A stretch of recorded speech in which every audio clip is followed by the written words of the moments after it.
Donc maintenant, il faut que j'arrête de faire. Mais bon, moi j'ai pas de micro, mais c'est vrai que c'est pas très agréable à l'oreille.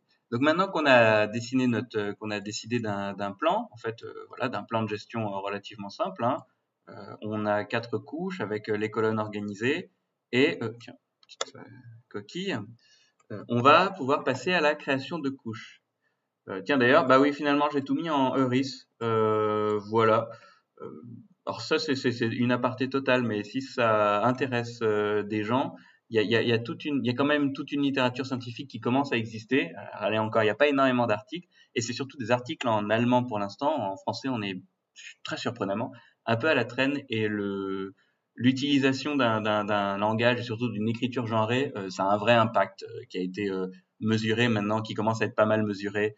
En Allemagne, ils ont commencé il y a une quinzaine d'années, j'irais, et donc on commence à avoir plusieurs années d'articles qui s'empilent, et oui, l'impact il est réel. Donc c'est pas, voilà, c'est peut-être pas ce que tout le monde préfère, mais franchement on s'y habitue, et surtout on aide à corriger des petits soucis sociaux. Ça peut aider. Voilà.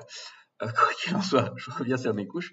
Donc maintenant qu'on a un petit peu notre stratégie d'enregistrement, on va pouvoir passer à la création de couches. Pour passer à la création de couches, on revient dans notre SIG. Alors ici, je vais essayer de m'organiser un peu, voilà, comme ça sur le côté. Voilà, et hop, voilà, je vais le laisser comme ça un peu en post-it sur le côté. Voilà, bon, ici c'est pas très important. Donc pour créer une couche, c'est très simple. On va aller dans ici, voilà, couche. Couche, et comme on travaille en GeoPackage, on va la mettre en GeoPackage. Alors ici, typiquement, on pourrait se retrouver sur le problème. Dans un cours précédent, j'avais mis le raster dans Paris médiéval vidéo pour tout mettre dans la même base de données qui correspond en fait pour moi à la base de données du cours. Mais je me dis que ce serait peut-être intéressant justement de ne pas utiliser la même base de données, c'est-à-dire finalement comme on est sur des données qui sont fondamentalement différentes, l'une c'est les opérations archéologiques à l'échelle de Paris, et là on est en train d'enregistrer les informations spécifiques d'une opération archéologique. Opération, d'ailleurs, en fait, je vais aller retrouver son petit nom parce que voilà. Et elle était où cette opération? Ouais, je sais, je prends du temps de la vidéo pour rien. Et évidemment, ah voilà. Je veux juste re-regarder le PDF. Voilà, on va l'ouvrir. Et c'est pas du tout ici. Qu'est-ce que j'en ai fait? Oh, j'ai pas bien enregistré les choses. Plan diagnostic. Bon, il est cité sur l'EPI. Voilà. Données du parcours ingénierie. Voilà, donc c'est la première enceinte de Rive Droite à Paris, INRAP 2011. On va ouvrir ça ensemble. Donc finalement, comme toutes les données, alors faut que ça fonctionne parce que Dolia c'est un peu aléatoire, des fois c'est long. Mais voilà, comme toutes les données correspondent à cette fouille-là, on va peut-être se limiter à dire, on va faire une base de données uniquement pour le plan de cette fouille, quoi, pour les informations qui sont issues de cette fouille. Bon, ça va pas forcément charger, mais c'est pas grave. Donc comme ça s'appelle, on va l'appeler 2011. Donc on va faire enceinte Rive Droite 2011. Voilà, je vais l'appeler comme ça. Ici, c'est la base qui vient de l'enceinte Rive Droite. Alors attendez, on va faire ça bien. Enceinte Rive Droite, hop, 2011. J'ai pas changé grand chose, mais théoriquement, ça devrait être un peu plus compréhensible pour d'autres gens. Enceinte Rive D 2011 avec des petits underscores, c'est plus facile souvent pour la compréhension. Donc, on enregistre, et ici, donc, on a créé une nouvelle base de données dans laquelle on va enregistrer tout ça. Alors, le plan GeoRef, vous allez voir, je vais le transférer dans cette nouvelle base de données. Ça sera un peu plus propre, je pense. Moi, je préfère. Ensuite, qu'est-ce qu'on a? Le nom de la table, ça va être le nom de notre couche. Donc ici, le nom de la table, on va appeler ça parcelle. Alors, d'ailleurs, je tombe sur une contradiction, c'est-à-dire que si j'avais dit parcelle, c'était parce qu'on risquait d'enregistrer d'autres parcelles. Donc ici, on va peut-être juste faire fouille préventive. Alors, soit on fait fouille préventive à Paris pour comparer, soit on pourrait faire cette fouille de 2011 et on vire parcelle, par exemple. Mais ici, on va peut-être faire plutôt fouille préventive. Alors, comme d'habitude, hein, on évite les accents et les espaces. Donc ici, on va mettre fouille préventive Paris. Fouille préventive Paris, nom de la table parcelle, et ici, on va faire type de géométrie polygone. Polygone, et on va se mettre toujours dans le système de coordonnées du projet. Et en fait, là, comme en fait, on va faire fouille préventive à Paris, il va falloir ici rajouter parcelle. En fait, on va faire ici, on va mettre le nom de l'opération. Voilà. Donc, le nom de la parcelle texte, parce qu'on va mettre opération concernée. Et donc, ça, je vais le rajouter. Vous voyez, c'est ce que je vous disais, pardon, c'est un procédé qui est itératif. Opération hop là, je peux mettre des accents ici, c'est mes notes perso. Archéologique. Alors pour l'instant, on va juste faire une liste de valeurs des opérations qu'on va utiliser dans la mesure où on va dire que une parcelle ne peut contenir qu'un seul type d'opération. C'est faux, en fait, il faudrait pouvoir en mettre plusieurs, mais je suis pas sûr qu'on le voit ça fait peut-être beaucoup pour voir dans cette formation initiale. Si vous faites du lien de 1 à n, là on est dans de la vraie base de données, c'est quelque chose où on pourra en discuter directement. Donc on a créé notre table, parcelle, elle est de type polygone, elle est en Lambert 93, et maintenant on va venir créer nos champs. Alors la création de champs, je suis d'accord, c'est pas tip top, mais c'est comme ça.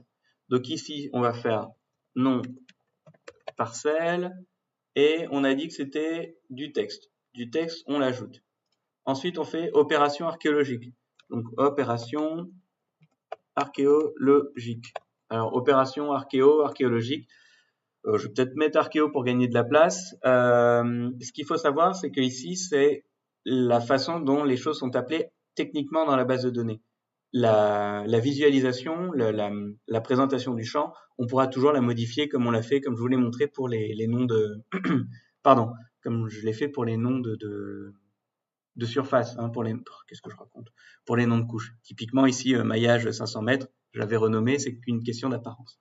Et ici, comme c'est une liste de valeurs, et ben en fait la liste de valeurs, c'est pas du texte, même si c'est du texte qui s'affiche, c'est un nombre entier, parce qu'on est sur du lien de clé primaire. Et ça, quand on fera les formulaires, je vous le montrerai directement. Donc on continue, ici surface, et surface, on a vu que c'était un nombre décimal, réel. Et à chaque fois, donc on fait ajouter à liste de champs. Donc je suis d'accord, c'est un peu relou, je trouve pas ça hyper clair, mais c'est texte et on ajoute. Alors, ici on a notre première couche, on est bon, donc identifiant de la parcelle, et vous voyez, colonne d'identifiant, en fait il nous met une clé primaire automatiquement, le GeoPackage. Jusqu'ici on pourrait la renommer si on voulait, FID, pour clé primaire on utilise ID parce que c'est l'identifier, et le GeoPackage par défaut il dit FID parce que c'est un Feature Identifier, histoire de rappeler qu'on est bien sur une entité spatiale qui a une géométrie. Géométrie, créer un index spatial, c'est en clair, on référence tous les objets spatiaux qu'on vient de créer. Ça nous permet de faire des recherches plus facilement. Description de la couche. Alors ici, on peut mettre une petite description si on veut. Parcelle issue du cadastre de l'IGN. Voilà. Et dans lesquelles sont contenues des informations. Alors c'est vrai qu'on pourrait faire ça. Parcelle où sont situées les opérations archéologiques. Là, on peut mettre des accents, hein, archéologiques, et issu du cadastre de l'IGN. OK? Et voilà, on a notre première couche qui s'affiche avec toujours, vous voyez, des couleurs chatoyantes. Ensuite, on va faire la même chose pour emprise. Alors, au cas où vous ne suivriez pas la vidéo, parce que ça va être très rébarbatif, je vais quand même tout de suite vous montrer comment on peut transférer une donnée d'un GeoPackage à un autre. Donc déjà, la première chose à faire, c'est de connecter notre nouveau GeoPackage. Là, on vient de le créer avec notre couche. Il n'existait pas avant. Donc maintenant, on peut le connecter. Nouvelle couche, connexion, et il est ici, fouille préventive à Paris. Et ici, fouille préventive à Paris, je l'ai ici, ma parcelle. Alors, on va faire un truc qu'il vaut mieux éviter de faire, mais parce que en fait, ça vient pas traduire, ça vient pas convertir les systèmes de coordonnées. Donc, en général, si vous voulez aller dans un autre GeoPackage, c'est comme on l'a fait pour l'instant, vous faites exporter. Mais ici, on sait qu'on est dans le bon système de coordonnées, donc on va juste faire ça. Vous voyez, on peut le faire glisser directement, et il arrive ici. Alors attention, ici, si je vais dans les propriétés, celui qui est toujours chargé dans mon projet, c'est celui qui était toujours, vous voyez, dans Paris médiéval vidéo. Donc, c'est pas ce qu'on veut. Donc, lui, on va venir le supprimer. Voilà.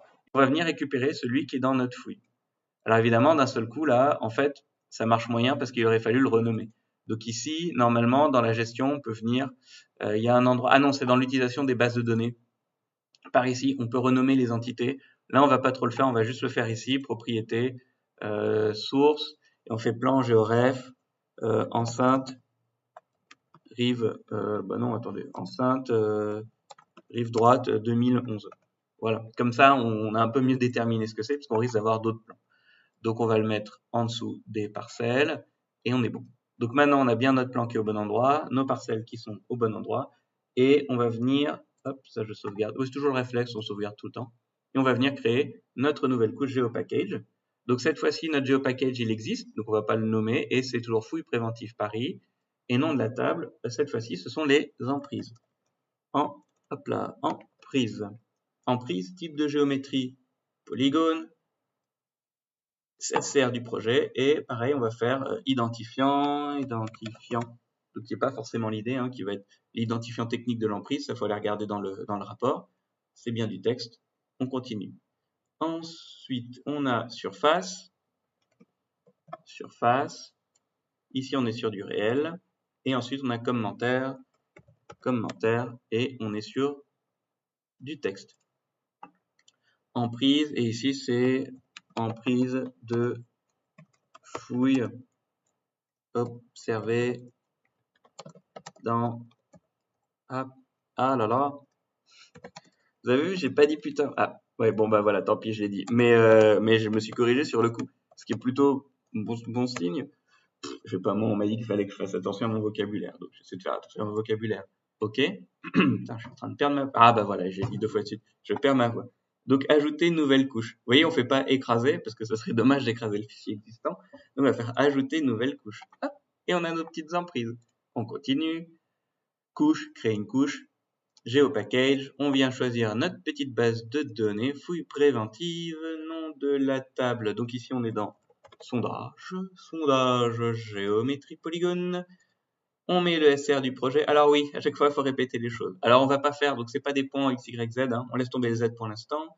Ça m'étonnerait que vous ayez de toute façon une utilité tout de suite. Ce sera peut-être plutôt à partir de l'année prochaine ou à la fin de vos stages. Et dans ce cas-là, on peut en discuter. J'ai l'habitude de traiter des points X, Y, Z. Donc faut pas hésiter à me demander.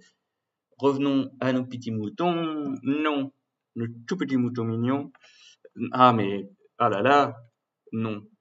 Ouais, voilà, nom du sondage. C'est pas un titre, c'est pas ce qu'on appelle un titre explicite. C'est-à-dire que si on interroge 2 couches en parallèle, on risque d'avoir 2 fois le truc non sans rien. Donc c'est pas grave. Je vous montrerai, enfin, si jamais pareil, vous avez des questions en base de données sur croisée des données, il y a des questions d'alias, de choses comme ça. Donc ici, on continue sur surface. Ça ressemble beaucoup ces couches quand même, hein. Surface décimale. Et ensuite, commentaire. Commentaire. Et ici, on est dans du texte. Ajouter. Ici, c'est sondage de l'emprise. On va dire ça. Sondage numérisé. Hop. Alors voilà, numérisé à partir des plans de fouille. Voilà. Et on continue. Alors évidemment, hein, il y a des champs que j'ai pas mis, ce que j'étais en train de me dire, parce que moi ça me semblait illogique. Il y a un côté un peu illogique, c'est-à-dire que finalement, comme on a dit qu'on allait pouvoir enregistrer plusieurs opérations. Ici, la parcelle concernée, on peut mettre l'opération, mais l'emprise aussi, il faudrait mettre l'opération. Le sondage, il faudrait mettre l'emprise, et la structure, il faudrait la lier au sondage. Donc tout ça, c'est un lien de 1 à plusieurs. Et vous me direz, en soi, on peut le faire, hein. On le fera peut-être dans un lien, rajouter, je vais faire une vidéo supplémentaire, rajouter un lien entre des couches, lier des couches. Donc pour l'instant, on continue, ajouter une nouvelle couche. Et qu'est-ce qu'il nous reste? Plus grand-chose normalement. Structure. Donc structure, c'est la couche qui possède le plus de tables. Donc base de données, pareil, hein, c'est un peu rébarbatif, je suis d'accord. On y va. Nom de la table, donc structure. Structure. Ici, c'est un polygone. Non, polygone. Voilà. Hop, tiens, il m'a sauté cette case, c'est pas grave. Et ensuite, on a numéro. Alors ici, comme on est dans des noms de colonnes, on va quand même éviter les espaces et les accents. Donc, période, je vous l'ai dit, comme c'est une liste de valeurs, en fait, on va faire un nombre entier. Fonction, pareil. Fonction, ça va être un nombre entier. Ensuite, on a descriptif. Hop là, descriptif, ça va être du texte, descriptif libre. Ensuite, comme on a